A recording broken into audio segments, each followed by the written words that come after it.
How much money do Uber and Lyft drivers make on each and every ride? What up, folks? Once again, it's your boy Tim with another ride sharing video. As you see, this one is titled What All Drivers Want. I'm going to give you a piece of legislation that's actually coming down the pipe that I strongly believe doesn't matter where in the country you drive, this is what you actually want. This is what you would get if you put thousands of drivers in a room together and actually let them draft up paperwork in regards to what they are most concerned with, where their complaints are, and what they want done. This would be on the page of what they want. Now, I've said it before in every video, strikes, protests, I don't believe that stuff does a damn bit of good. I really do not. I've said in every video that I believe for your dreams to come true, for what you want in regards to the direction of ride sharing, whether you're with Uber or Lyft, it has to be law. It has to be implemented into legislation. It has to become law. I believe Uber and Lyft have shown us time in and time again that they cannot be trusted on the honor system to do what is right by drivers or passengers. Now, we talk about the fares all the time, but they don't give a shit about our safety either. And that's not just from a driver's standpoint. I've been in this business since 2014 off and on. When Uber started, they were putting felons behind the wheel of the cars as well. You had drivers attacking, sexually assaulting, and robbing passengers. They finally started at least doing a background check on the drivers. And many would suggest that they do not even do that thoroughly even to this day. And we all know the shit they put in the car behind us. Folks that do not even have to use their real name, no profile picture. You're getting trips for people who are booking them for their friends, their children, all sorts of shit. So in addition to the fares being jacked up, their lackluster safety concerns is virtually zero. So what am I talking about? What is it that the drivers virtually in every damn market, probably around the world, what do they want? Well, this is in regards to an article out of the Denver Post. This is something that the state of Colorado has a few Democrats on the Senate legislation that they are trying to pass, and hopefully it ends up being bipartisan. Colorado is obviously a blue state right now anyhow, so they should be able to get this through. But I want you to listen to the provisions in this, because this is literally a dream for anyone that is a gig worker behind the wheel of a vehicle. The name of this bill is called the Gig Work Transparency Bill. For you folks who want to look it up, SB23-098. SB23-098. This is meant to address complaints. Listen to this. Unclear pricing algorithms that constantly change, and an adjudication system that gives no explanation for being removed from the platform. Those are two huge issues. Doesn't matter where you drive it. I'm sure this stuff resonates with you totally. What do I mean? An unclear algorithm that constantly changes, and you don't know what you're going to earn from the fare. Most drivers have no clue how Uber or Lyft determines how much they make. You just have to drive a passenger from point A to point B and take whatever fare Uber or Lyft throws at you. That is essentially how we do this right now. And it shouldn't be if you are an independent contractor. You should have the actual math behind how they're determining what we get paid. In addition to that, an adjudication system that gives no explanation for being removed from the platform, meaning you can wake up today and find out you have been removed from the platform. Was it a bullshit complaint by the passengers? Did you cancel too much? You do not know. The system they have in place right now, they control 100%. And even when it comes down to you deciding or fighting to get back on the platform, you are totally within their mercy if they're going to allow you to be a driver again. So the system that they use to adjudicate this shit is completely unfair. So this stuff should resonate to you. So this gig work transparency bill, I'm going to give you the 6 provisions of it. Some of these are literally straight out of your best dreams. You could not ask for more than this as a driver, but I'm going to give them to you. Number 1, Companies must show how much drivers earn on each ride and how much the company takes. Tell me you don't like this shit. When you do a trip, you now will know how much the passenger is actually paying. What is the percentage that Uber and Lyft are getting and how much you will get of that? Tell me you don't want to know that shit from day one. How many of you veteran drivers, you ever asked the passenger, how much did you pay for this trip? And then you look at your shit and find out that Uber or Lyft took 60, 70, 80% of the fare. State it in the comments. Maybe some of the newer drivers considering whether they want to get into ride sharing or wondering these type of questions. State it in the comments. We can all help each other.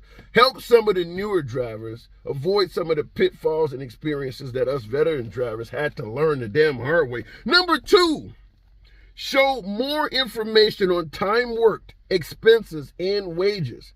Now, I've said in previous videos, the IRS for 2023 have calculated for every business mile you drive, you spend 65.5 cents in expenses. Gas, wear and tear on your vehicle, insurance costs, tires, brakes, etc. It's costing you 65.5 cents per business mile you drive. Now, we know Uber and Lyft don't even pay 65.5 cents in many of their markets. So if you drive in a market that pays less than 65 cents a mile, every damn mile you drive at base fare is a loss. Every single mile. I don't give a shit that you can drive your car for a little less than 65 cents a mile. You're losing money.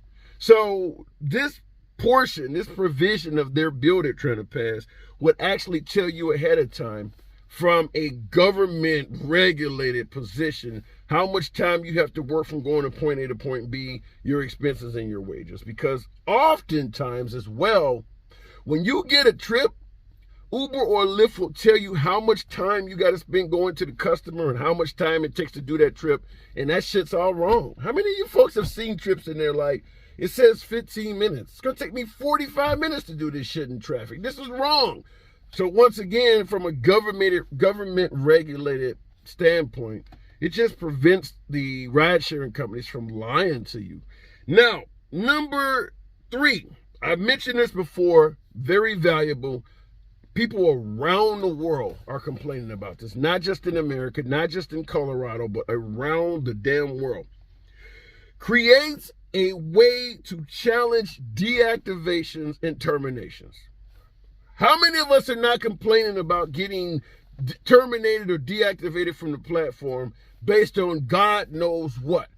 This is a situation where they're now trying to create a state department, just like New York with its taxi and limousine outfit. And then I believe in Illinois, I did a video the other day where a alderman in Chicago is trying to do something similar, where you now will have a third-party entity, a government entity that actually does a hearing, or, for the most part, will hear both sides. You go through arbitration to decide if the driver was kicked off the platform for legitimate reasons or some bullshit.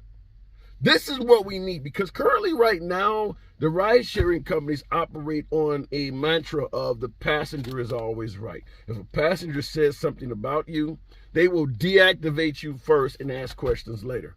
Doesn't matter if the passenger's making it up. Maybe they're disgruntled. Maybe they wanted a free ride. Maybe they wanted you to stop at 4 damn places and wait for them.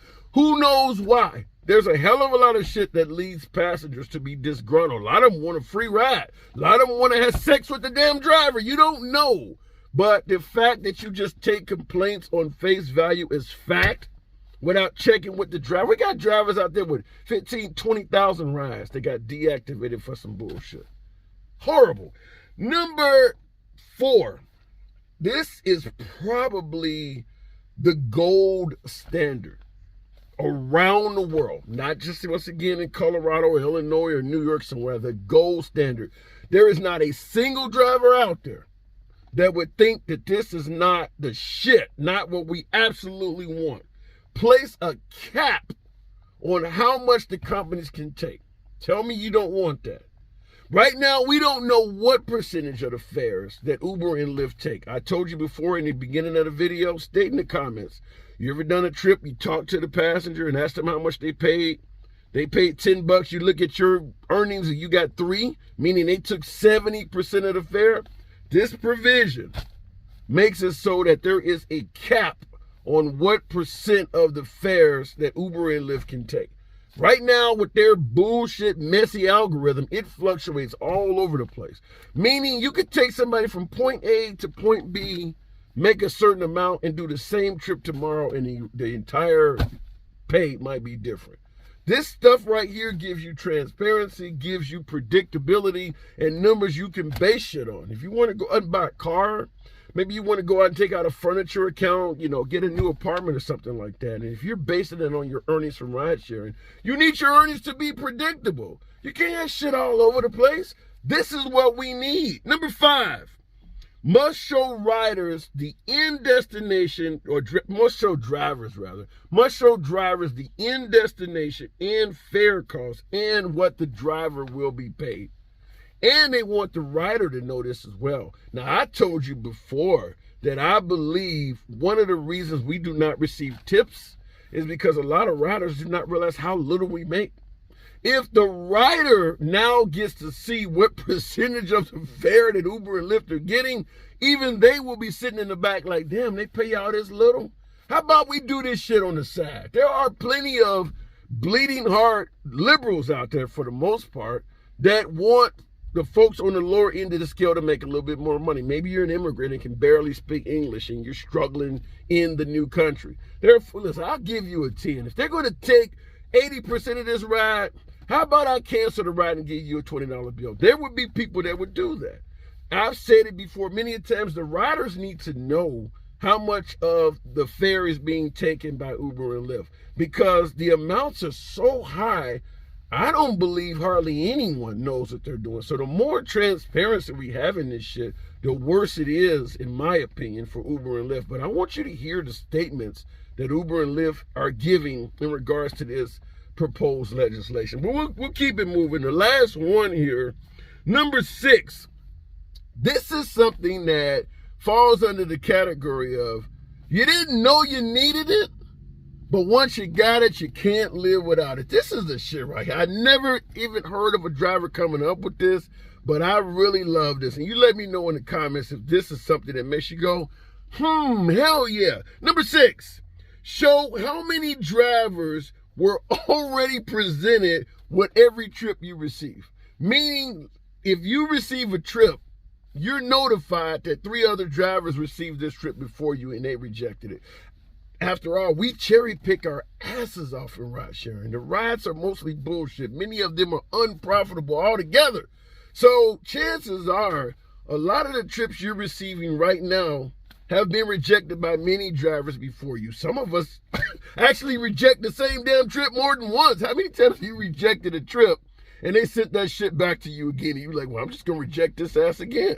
So knowing how many drivers before you rejected a trip gives you more information, because let's say you see a trip and you think this actually don't look like a bad trip, I might accept it, and you find out 5 drivers before you rejected it. What's the obvious question? Why the hell are they turning this trip down?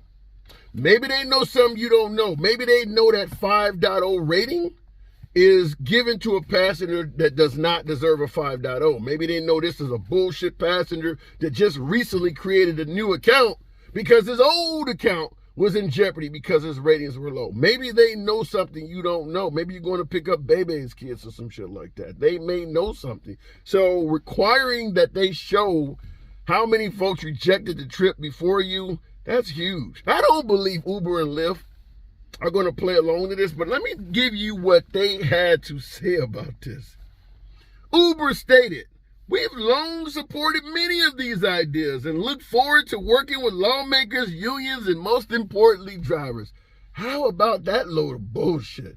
If they actually have long supported these ideas, then why the hell don't we have them already? There are plenty of things that Uber and Lyft have done that drivers hate.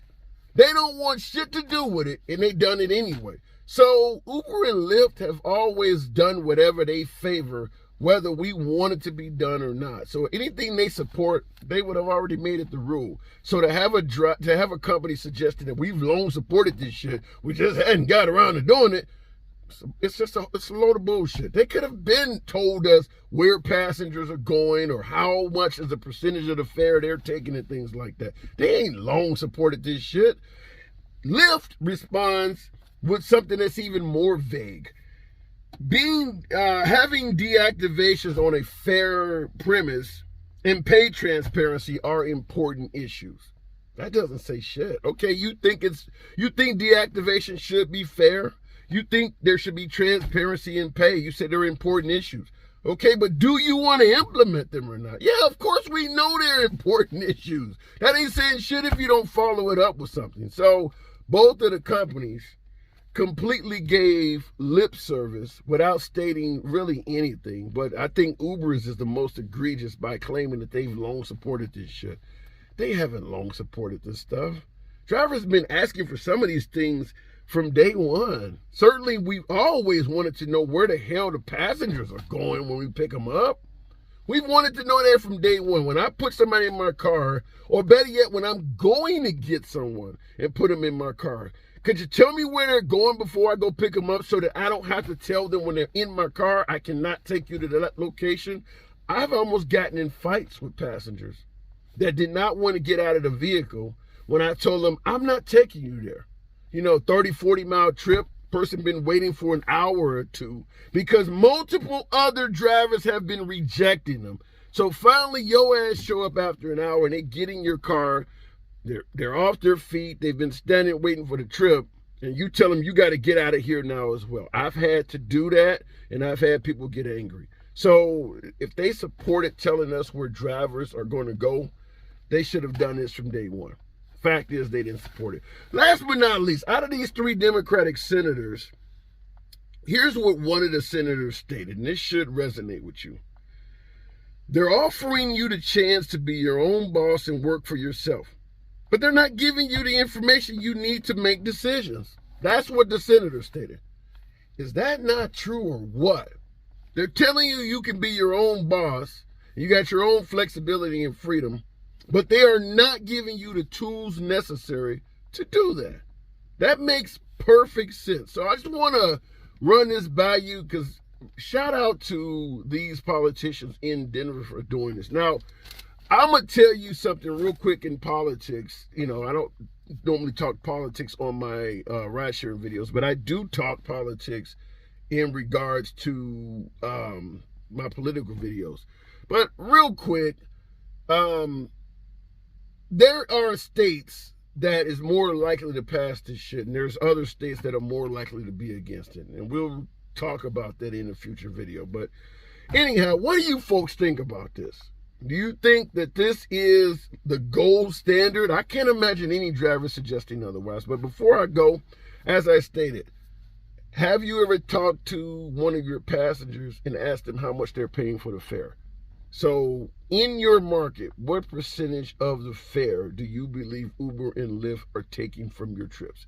Give me some examples for the newer drivers. They may watch this shit. And as I always say in every video, subscribe to the damn channel and click the notification bell. This is what we talk about. It's your boy Tim. I'll see you in the next one.